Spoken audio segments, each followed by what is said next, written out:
여러분, 연말정산 얘기만 나오면 솔직히 이런 생각부터 들지 않나요? 아, 또 귀찮은 거네. 서류 챙겨야 하고 뭐가 뭔지도 모르겠고 그냥 회사에서 해주는 대로 내면 끝이겠지. 이런 분들 많으실 거예요. 그런데 중요한 얘기 하나만 먼저 할게요. 연말정산은 귀찮은 행정 절차가 아니라 돈 문제예요, 진짜로요. 지금 이 순간에도 누군가는 수십만 원, 많게는 100만 원 넘게 돌려받을 수 있는 돈을 그냥 포기하고 지나가고 있습니다. 왜 그러냐면 많은 분들이 어차피 복잡해서 모르겠다. 작년에도 별 차이 없었어. 이런 생각을 하고 아예 들여다보질 않거든요. 그런데 연말정산은 내가 버는 돈이 동일해도 아는 사람과 모르는 사람의 결과가 완전히 달라지는 구조예요.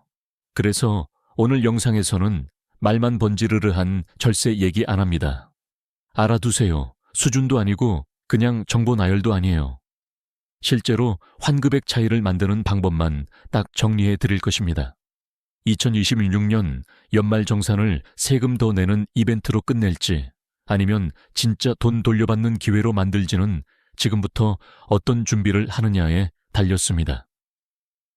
그래서 오늘 이 영상의 핵심은 딱 하나입니다.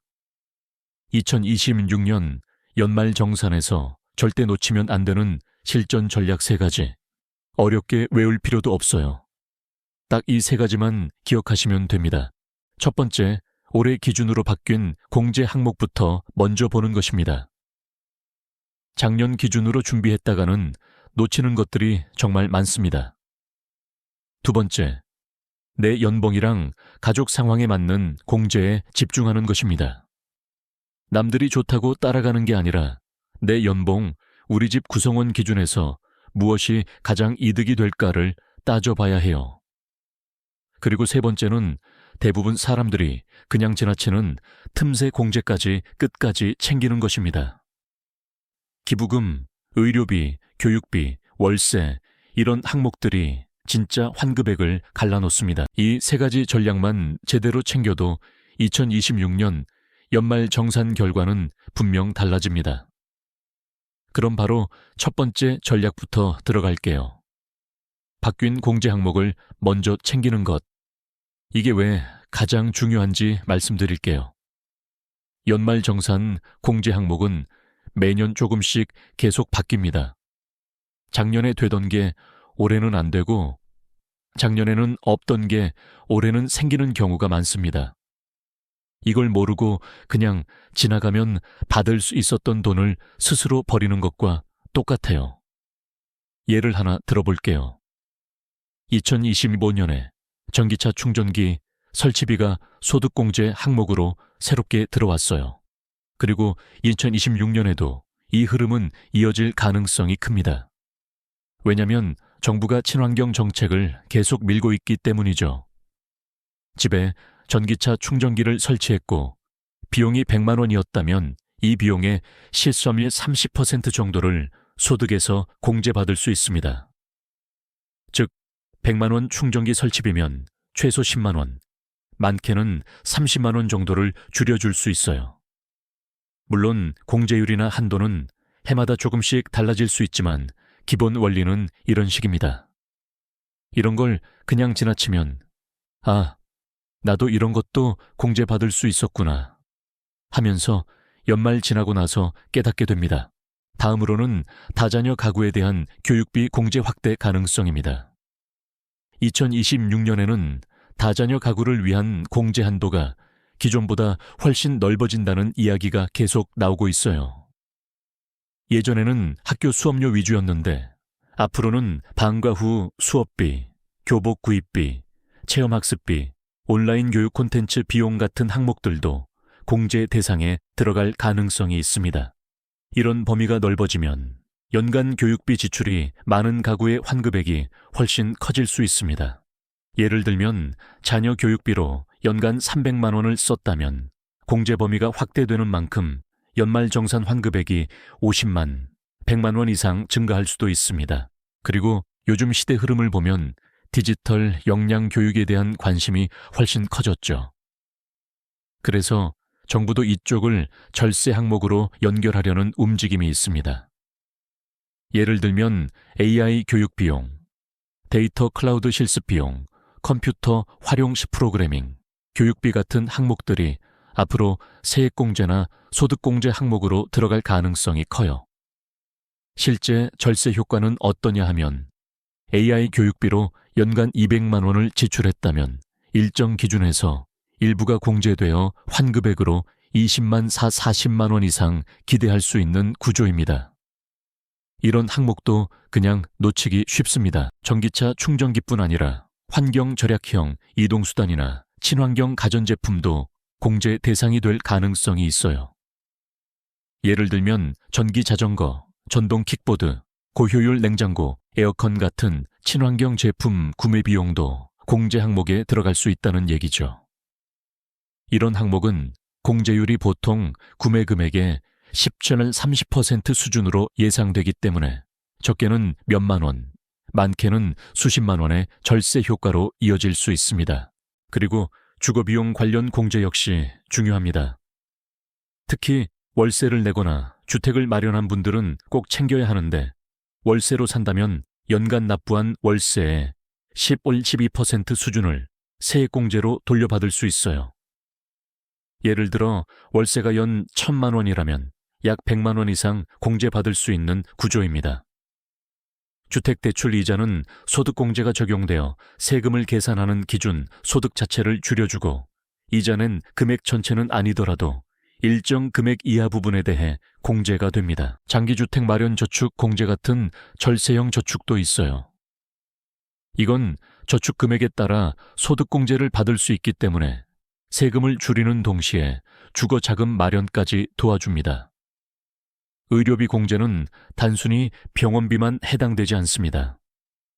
시력 교정용 안경 렌즈 구입비, 보청기 구입비, 난임 치료비, 산후조리원 비용, 임플란트 비용 같은 항목들도 연말 정산에서 공제 대상이 될 수 있어요. 예를 들면 연간 의료비 지출이 총소득의 3%를 초과했다면 그 초과분은 공제되고 이게 환급액으로 바로 연결됩니다. 교육비 공제는 자녀의 학교 수업료만 해당되는 게 아닙니다. 자녀의 학원비, 교재비, 본인 자격증 취득을 위한 교육비, 대학생 자녀의 기숙사비 같은 항목들도 공제 대상입니다. 매년 영수증 하나하나가 환급으로 이어질 수 있으니까 절대 그냥 버리지 말고 정리해두는 습관이 매우 중요합니다. 지금부터 연말까지는 이렇게 준비하세요. 각 항목별 영수증과 증빙 사진을 꼼꼼히 정리하고 총급료 대비 공제 조건을 체크하고 항목별 공제 한도와 비율을 메모해 두세요. 연말까지 누락되지 않도록 시스템을 만들어 두는 것도 필요합니다. 예를 들면 모바일 폴더에 연말정산 전16 폴더를 만들어서 월별로 지출 내역을 업로드하고 가족 구성원별로 분류해 두면 훨씬 편합니다.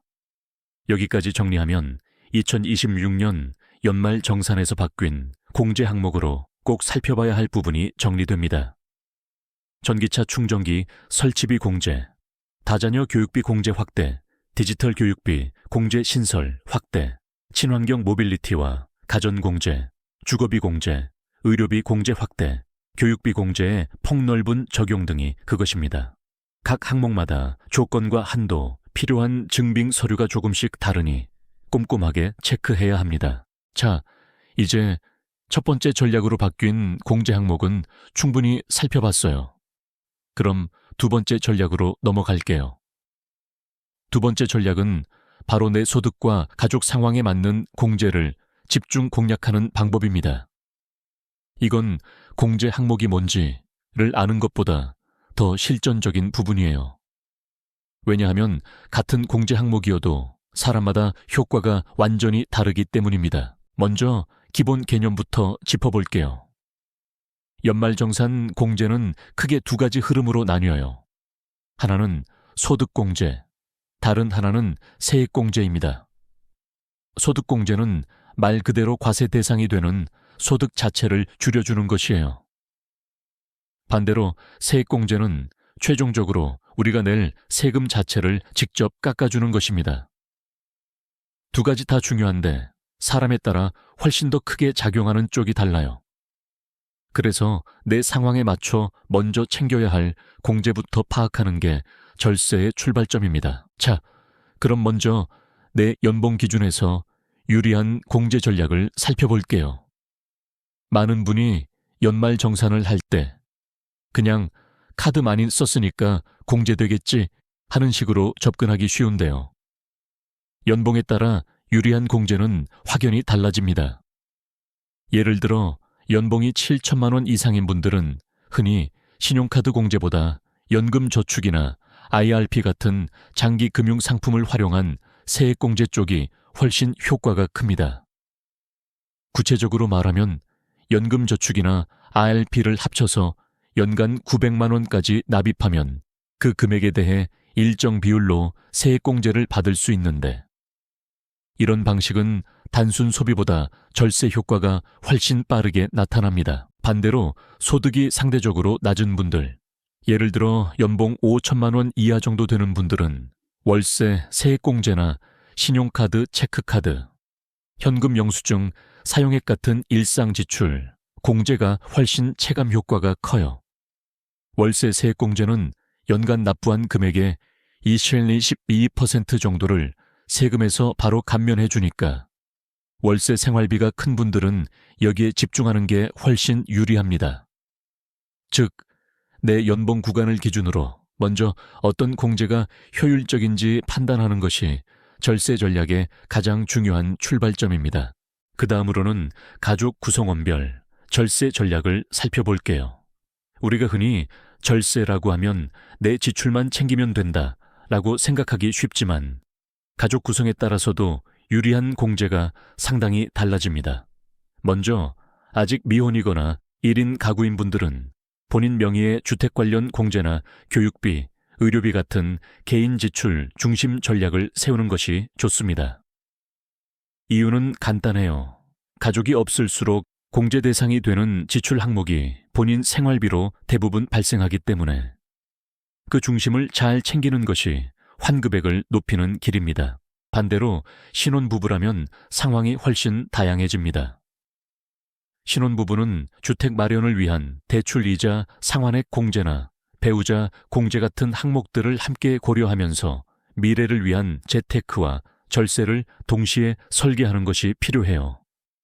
예를 들면 주택담보대출을 받았다면 그 이자 비용의 일부를 소득공제 받을 수 있어 세금 부담 자체를 줄이는 효과를 만들 수 있습니다.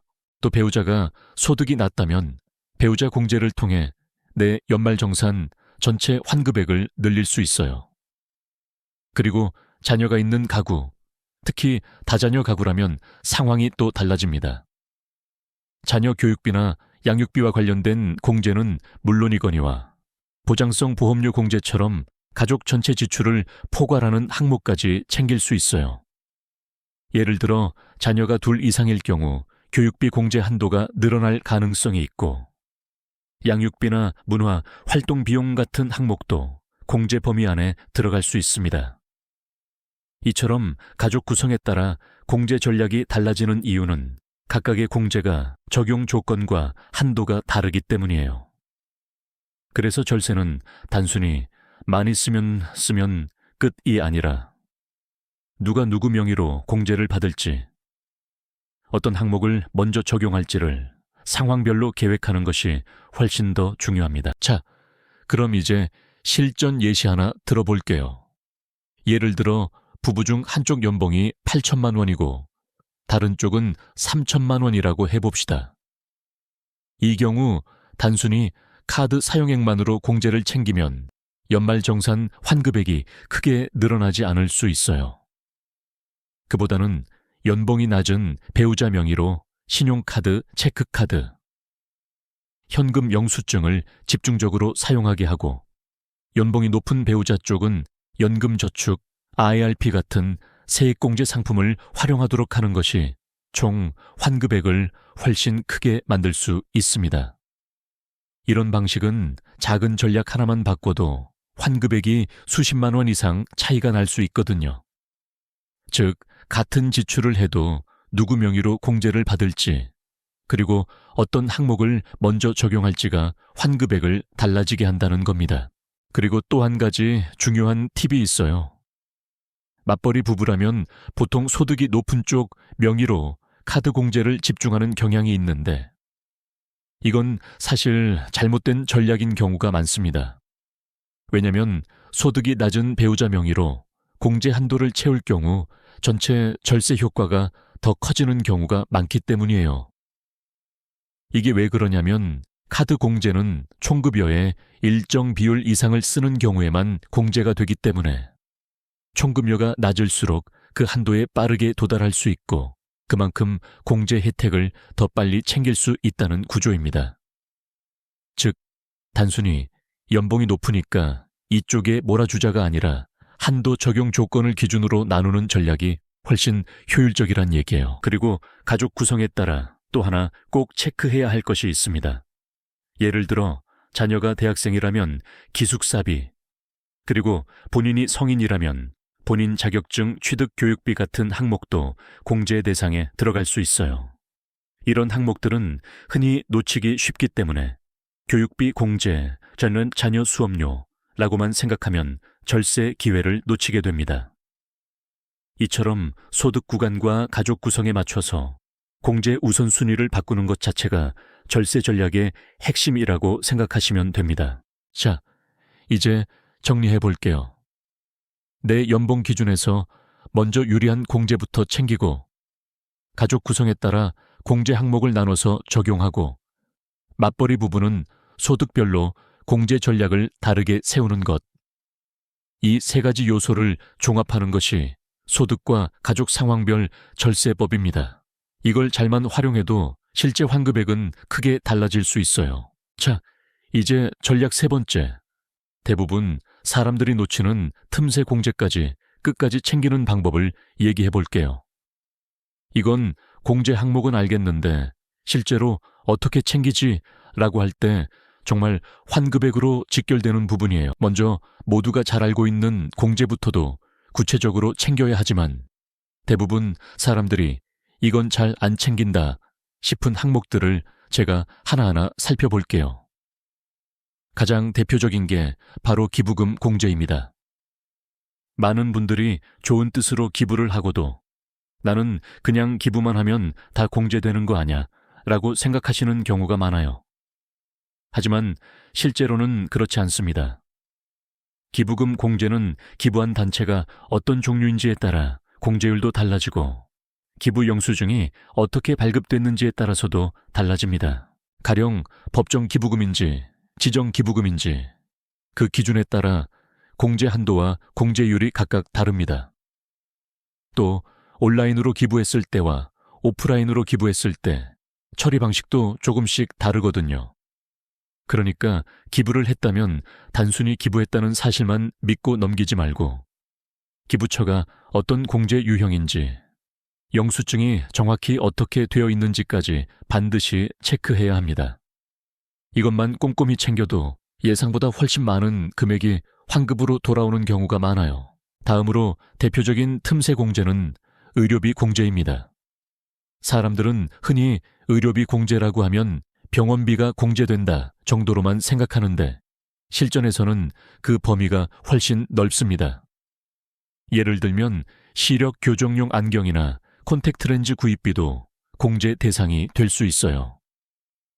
보청기 구입비, 난임 치료비, 심지어 산후조리원 비용도 일정 조건에서 공제 대상에 들어갑니다. 이런 항목들은 그냥 영수증 하나 있다고 끝나는 게 아니라 이게 공제 대상이 맞는지, 어떤 조건으로 공제되는지부터 먼저 알려줘야 제대로 챙길 수 있는 부분입니다.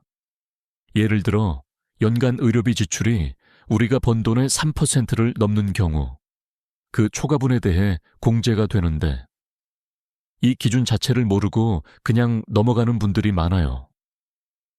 그러니까 병원비 말고도 시력 치과, 보청기 같은 부분까지 포함해서 영수증을 하나하나 살펴보고 정리하는 습관이 절세에 결정적인 영향을 줄 수 있습니다. 자, 다음으로는 교육비 공제인데요.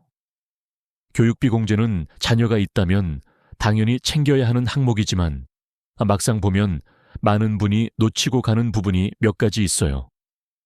먼저 기본적인 학교 수업료는 물론이지만 자녀의 학원비나 교재비, 심지어 본인이나 배우자의 자격증 취득을 위한 교육비도 공제 대상이 될 수 있습니다. 그리고 대학생 자녀가 있다면 학생 기숙사비나 학업 관련 필수 비용도 공제 범위에 들어갈 수 있어요. 대부분 나는 교육비 공제는 학교 등록금만 하는 거지 라고 생각하는데 실제로는 교육비 공제가 훨씬 폭넓게 적용됩니다. 그래서 교육비 관련 영수증은 학교 관련 서류부터 학원비, 교재비, 자격증 학원비까지 한꺼번에 모아서 정리해두면 나중에 연말정산 때 큰 도움이 됩니다. 또 하나 중요한 공제가 바로 신용카드, 체크카드, 현금 영수증 공제인데요. 이것도 그냥 많이 썼으니까 공제받겠지 라고만 생각하시면 안 돼요. 왜냐면 신용카드 공제는 본인의 총급여 대비 사용 비율에 따라서 공제율이 결정되거든요. 특히 대중교통 이용 금액이나 전통시장 이용 금액 같은 항목은 보통 다른 소비보다 공제율이 더 높게 적용되는 경우가 있어요. 출퇴근길, 지하철 티머니 후불카드, 영수증이라든가 주말에 전통시장에서 장본 내역 같은 것들은 절대 그냥 넘어가면 안 됩니다. 작은 영수증 하나하나 합쳐보면 이게 생각보다 훨씬 큰 공제 금액으로 이어질 수 있습니다. 마치 작은 물방울들이 모여 큰 강을 이루듯이 말이에요. 그리고 절대 놓치면 안 되는 게 바로 연금계좌 세액공제입니다. 개인연금저축이나 퇴직연금 계좌에 꾸준히 납입하면 세액공제 혜택을 받을 수 있는데 이건 단순한 소득공제와 달리 세금 자체를 깎아주는 효과가 있습니다. 예를 들어 개인연금저축에 연간 일정 금액을 넣으면 그 금액의 일정 비율만큼 바로 세액이 줄어요. 이거는 노후를 대비하는 차원이기도 하지만 현재의 세금을 줄여준다는 점에서 정말 강력한 절세 무기입니다. 특히 2026년에는 이 연금계좌 세액공제 한도가 더 높아지거나 공제율이 조정될 가능성도 거론되고 있으니 미리 확인하고 준비해 두는 것이 좋습니다. 또 월세, 세액공제도 훌륭한 틈새, 절세 포인트입니다. 현재도 무주택 세대주라면 월세 세액공제를 받을 수 있는데 2026년에는 공제율이 올라가거나 대상 범위가 넓어질 가능성이 있어요. 월세로 살고 계신 분들은 월세 계약서와 아이체 내역을 연말정산 때 챙겨놓으면 이 부분에서 생각보다 큰 금액을 돌려받을 수 있습니다. 그리고 주택청약종합저축 같은 저축형 공제는 일부는 소득공제 형태로, 일부는 세액공제 형태로 혜택이 나옵니다. 이런 저축형 상품들도 그냥 가입만 해두는 것보다 연말정산을 볼 때 어떻게 사용할지 전략적으로 접근해야 효과가 커집니다. 예를 들어 특정 조건에서는 소득공제 대신 세액공제로 전환되는 경우가 생기기도 하니까요. 매년 바뀌는 세법 흐름을 잘 파악하면 숨겨진 절세 포인트를 제대로 챙길 수 있습니다. 참고로 특정 투자 상품의 세제 혜택도 틈새 절세 전략이에요. ISR, 즉 개인 종합자산관리계좌처럼 세금 우대 혜택을 주는 상품들이 있습니다. 2026년에는 이런 투자형 상품들의 세금 우대 조치가 확대되거나 신규 상품이 등장할 가능성도 있어요. 단순히 돈을 굴리는 것뿐 아니라 세금까지 고려한 투자를 한다면 여러분의 재산은 훨씬 빠르게 불어날 수 있습니다. 하지만 중요한 건 이 모든 걸 증빙 서류가 없다면 의미가 없다는 거예요. 신용카드 영수증, 현금 영수증, 의료비 영수증, 기부금 영수증, 교육비 영수증, 그리고 각종 금융상품 납입 증명서까지 이 모든 서류를 꼼꼼하게 모으고 관리하는 습관이 절세의 기본 중의 기본입니다. 영수증 하나하나를 모아두는 것이 나중에 몇십만 원, 몇백만 원의 환급으로 이어질 수 있습니다. 좋아요. 여기까지가 바로 틈새 공제까지 끝까지 챙기는 방법입니다. 이 세상에는 우리가 흔히 말하는 정답보다 작은 기회들이 숨어 있는 경우가 훨씬 많아요.